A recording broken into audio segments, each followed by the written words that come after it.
Today I'm going to be talking about how changes get made to Bitcoin itself and how the protocol evolves and what things we have to look forward to. There's two aspects to this. First of all, there's the ethical aspect of who needs to actually agree to make changes to Bitcoin. So we have to consider Bitcoins are something that everybody owns some of, hopefully. So it's your private property. It's nobody else's business to take them away from you or change the terms that you can spend them. So we have to ask, when we're making a change, is it going to take away someone's Bitcoin, prevent them from spending it somehow? If it does, then we should have their permission before that change gets made. Does it increase the burden on people? Like block size increases are a good example of this. Everybody has to run a full node, so a block size increase increases the capacity that your node needs, your resources, your bandwidth, your CPU, all that. So if it increases what you need to use to actually use Bitcoin, then we should make sure that you're okay with that. And then we also have to consider how it affects people who don't necessarily participate. A lot of the times, the changes to Bitcoin affect everyone equally, so if everybody needs to agree to a change, we really need consensus from everyone to make that change. Whether it's a hard fork or a soft fork really doesn't matter for the ethical concerns. Changes could be implemented either way, most changes at least. But either way, we need agreement from the people that it's going to affect. Does it make sense to exclude people from consensus? Maybe. Maybe sometimes there'll be irrational objections, like someone doesn't really have a reason to object, they're just trying to sabotage the system, make their altcoin seem more useful by making it so that Bitcoin can't do the same things. There's also a question of, should people who don't run their own full node be excluded from consideration? Probably not, but in practice, if they're not enforcing nodes, they may have effectively less say. Besides the ethical considerations, there's technical considerations of what is actually needed for a change to be successful. These are in addition to the ethical considerations. Sometimes the ethical considerations are probably a higher barrier to meet, but other times the technical considerations may be more difficult in practice. So the simplest change to make is on the layer 2. This is essentially between two or more people. They can just agree to do whatever they want. If you want to make a new address format instead of the current Bitcoin addresses, you can do that, as long as the people you transact with are going to accept that address and send to it and all that stuff. So we have some examples. The original layer 2 was actually the peer-to-peer flood network that's still in use, and you actually paid to an IP address. Your node would go out, your wallet would go out and connect to another IP address and get the output to use and send the Bitcoins there. Eventually, that was insecure and not very user-friendly because you'd have to open a port for that to work at all. So Bitcoin address is the long string starting with a 1 or a 3, or more recently BC1, came about as an alternative to paid IP and eventually superseded paid IP entirely, and that was a layer 2 change. It didn't actually change the protocol, just how people used it. Then there's more recently, there was replaced by a fee where if you're sending a transaction and it's having trouble because the fee isn't enough, you can actually increase the fee. That also is a layer 2 change because it's just a condition that the miner will accept your transaction or a node will relay it.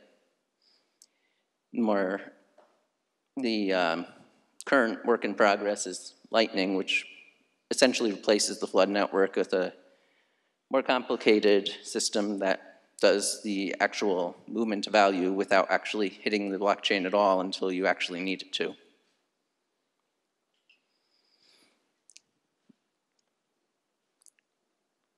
For soft forks is a change to the layer 1 protocol.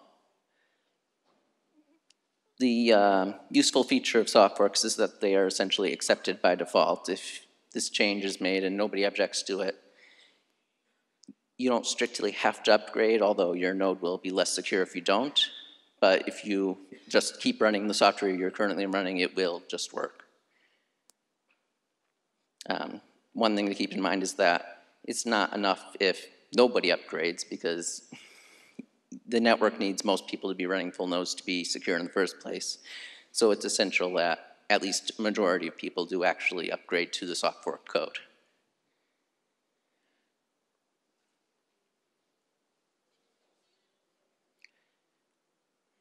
The harder, technically speaking, kind of upgrade to make is a hard fork. By default, all nodes on the network will reject a hard fork. If you don't actively go upgrade your node, you will, in your economic activity, be opposing the hard fork, even if you've never even given it any thought. This makes it a much more technically difficult barrier to make, because everybody has to be aware of the change. Everybody has to actively participate in making the change. It's essentially, one good way to look at it is you're making an altcoin with an airdrop, and you're proposing that this new altcoin replaces the old Bitcoin.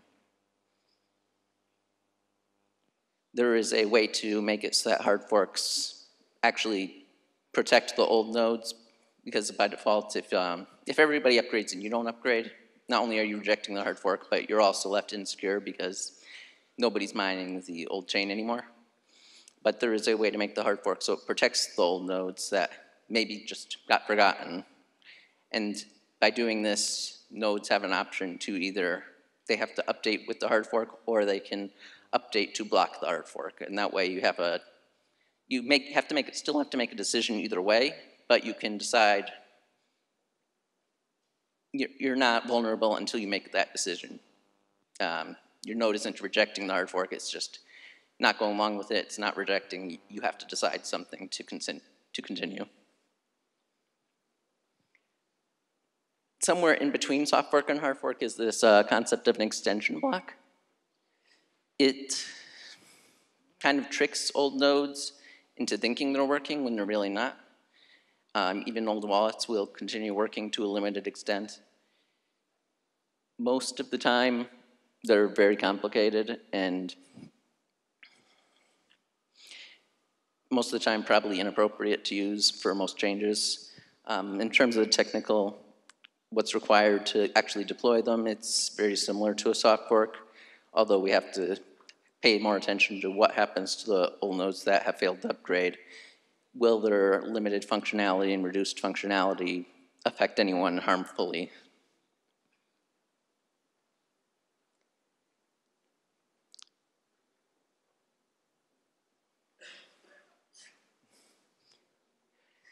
Essentially, when we talk about getting consensus from everybody using the network, it is not something there is a well-defined solution for. There's been many proposals on how to try to get consensus, but I don't know that there's anything that is, there's nothing that's perfectly reliable. The best we've ever had is situations like in 2013, where Bitcoin essentially stopped working for a while, and that pretty much got everyone's attention to the fact that something had to be done. And that was the only real hard fork in Bitcoin's history. When there isn't consensus, it's usually obvious. So even though we don't have a way to prove that there is consensus, we can usually show that there isn't, because if people don't like an idea, they usually speak up. Even if it's a small minority, they'll be pretty loud about it. So if there's no apparent objection to a proposal for several months, for example, it may make sense to just assume ethically that people have consented to it, assuming everyone is reasonably made aware of it.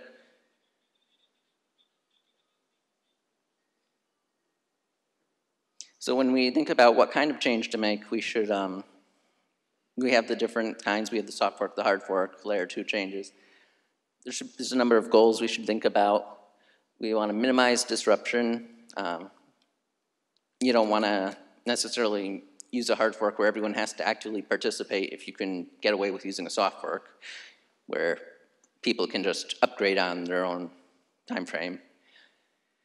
You want to maximize the probability of success, which is usually another reason not to use a hard fork, because if people just don't know about it and don't upgrade, they're going to be actually opposing the hard fork. So soft fork is easier because if people aren't aware and they don't really care, they'll still go along with it, and it's more likely to succeed. You want to avoid complexity and technical debt, which is essentially long-term complexity to the code that has to remain even after the change is completed. Obviously, you don't want to just say, oh, everyone just use Mt. Gox, just keep your Bitcoins there and transact on Mt. Gox. That just puts a lot of trust in Mt. Gox and compromises the decentralized security. That is kind of the point. So when we put all these goals together, usually it comes out to preferring layer 2. If you can't do it on layer 2, then you want to soft fork it. If you can't do it a soft fork, soft hard fork, and finally extension block in a few extreme cases. So for example, the lock times that are on Bitcoin transactions, they're inherently based on the blockchain because they work on the block height and the block timestamps. So they can't, it's not something you can do in layer 2. That's why check sequence verify, check lock time verify, all that has to be done as a change to the consensus protocol as a soft fork. Confidential transactions is a proposal that's someone's been working on for a while, a few different people actually. It fundamentally changes the consensus logic because the UTXOs have amounts and confidential transactions hides the amounts. So it's not something you can really do with the soft fork because old nodes won't know how to verify that the transactions are spending less than they're consuming. So that's something that would have to be a hard fork. You could do a block size increase with an extension block, but the complexity is really probably not worth it. It's probably a lot better idea when there's consensus for that to just go ahead and do a hard fork or soft hard fork for that. On the other hand, something like Mimblewimble is fundamentally different at the conceptual level. You don't have UTXOs at all. I believe it's accounts or something like that. I mean, another example would be an Ethereum-based system like Rootstock. If you were to put that in the main chain, you would probably want to do it as an extension block instead of trying to make it all part of the same block because it's fundamentally different in how it works. The process of actually making these changes, first we have to get the community on board. We have to give this idea to the community, make sure people are generally in agreement that it's a good idea. Once we have that, then we work on a specific implementation, a solution, get the developer team to agree that that's a good way to do it, not just one developer team, but all of the developers. That includes the method of deploying it, which for soft fork in the past we've done just based on times, we've done it based on miner signaling. There's a lot of pros and cons to different methods. I'm not sure what the next one's going to use at this point. The last one used BIP9, which didn't work out very well. The next step is to write a draft Bitcoin improvement proposal and get it implemented and reviewed by the developers of each implementation. This is the formal specification, the code actually implementing the change. So it's pretty important to make sure it gets well reviewed, well tested, so that there's no surprises when it gets deployed. Finally, we go back to the community. We measure the community support for the final proposal that's got all the technical specifications laid out. And we want to make sure it's not going to fail deployment, because then we have a big disaster on our hands. Once we're pretty confident that the community is going to deploy this change, then it gets merged to the implementations of all the node software. We have to make sure it's backported to old versions, especially in the case of hard forks, so that people who aren't updated to the latest version can still continue using Bitcoin without being coerced to upgrade. Obviously, there's limits to that. Very old versions aren't maintained anymore. There's not much anyone can do about that. I mean, if someone really needs an old version, they can maintain it themselves or pay someone to maintain it. And then finally, once all that's done, we can actually deploy it using whatever deployment mechanism is agreed on. An important factor to deployment is that the new versions of the software that actually implement it need to be very clear in the release notes that it has this change to consensus rules, because if it doesn't, people can't make a informed decision. If you don't put in the release notes at all, and people are tricked into upgrading, which is not a good thing. The point of Bitcoin isn't to just blindly trust the developers. So it's important that people make a aware decision. They're not just being tricked into running change. Some possible updates that are in the pipeline at varying stages is SegWit v1, which is as opposed to SegWit v0 that was deployed last year. This is cleanup, extending the script. Simpler signatures. Right now, all the signatures are 73 bytes. It's pretty trivial to make them 64 bytes instead.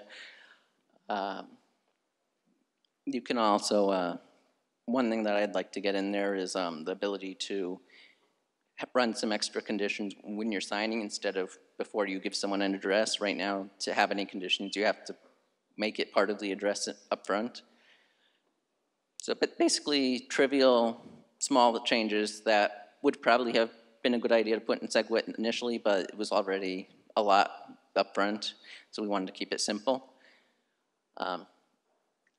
Lightning is, probably everyone knows about Lightning. It does real peer-to-peer transactions instead of just flooding the whole network with every transaction.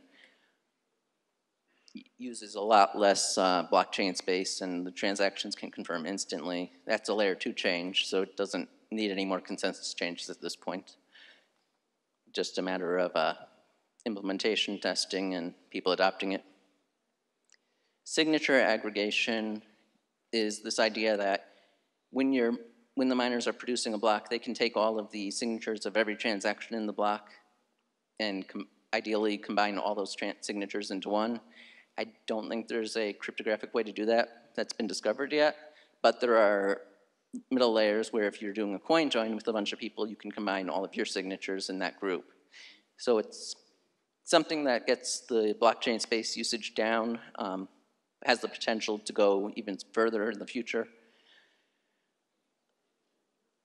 Confidential transactions I mentioned earlier, it hides the amounts of the transactions. I don't know if that's enough privacy right now. It increases the block space used for the transactions. It's something people have been working on, making it use less space. It's yet to be seen whether that will be sufficient or whether it will be deemed useful enough to deploy. We have the idea of decentralized sidechains, which allow you to basically make your own consensus protocol and use real Bitcoins on a separate blockchain. This is a pretty old idea now, but with mining centralization, it really hasn't been secure to deploy. But maybe in the future, if mining is more decentralized, then it becomes an option again. It's mainly for testing more than anything, however. Blockstream, a few months ago, announced Simplicity, which is an entirely new script language for smart contracts. It has similar flexibility to Turing complete, but it's not literally Turing complete, even though it can do all the same things. So it's pretty interesting. A soft fork that I think we really need to do at this point is reducing the block weight and the block size limit. This is because the initial sync time right now, it can take a very long time, and with the current 2 megabyte, 1 to 2 megabyte blocks that we're seeing, it just continues to go up faster than technology can adapt to make it simpler. So this is a barrier for people to adopt Bitcoin. They won't be able to start their own full node, or they won't want to wait however many weeks for it to sync. A lot of people talk about increasing the block size, but with some of these other improvements, especially Lightning, hopefully the block size we need will be a lot less, and it may be more palatable to actually reduce the block size, at least in the short term. Any questions?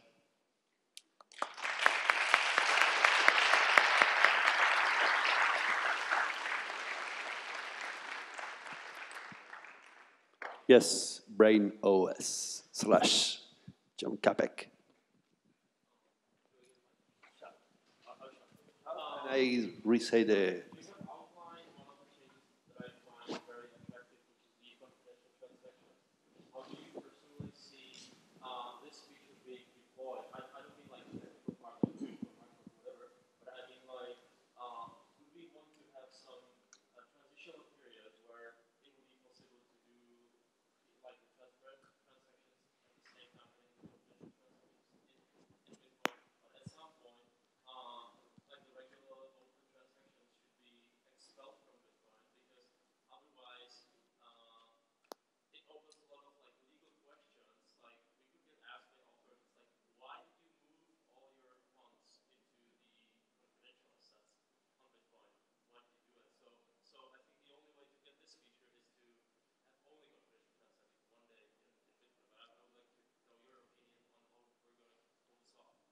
Well, that gets into whether you...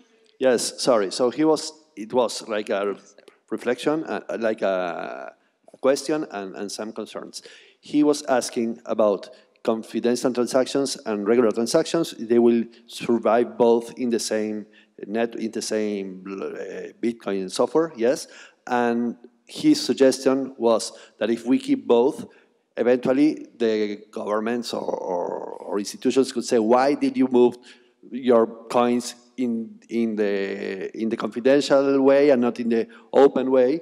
So his question is, look, do you think we should go straight to a full confidential transaction method or combine both in the same network?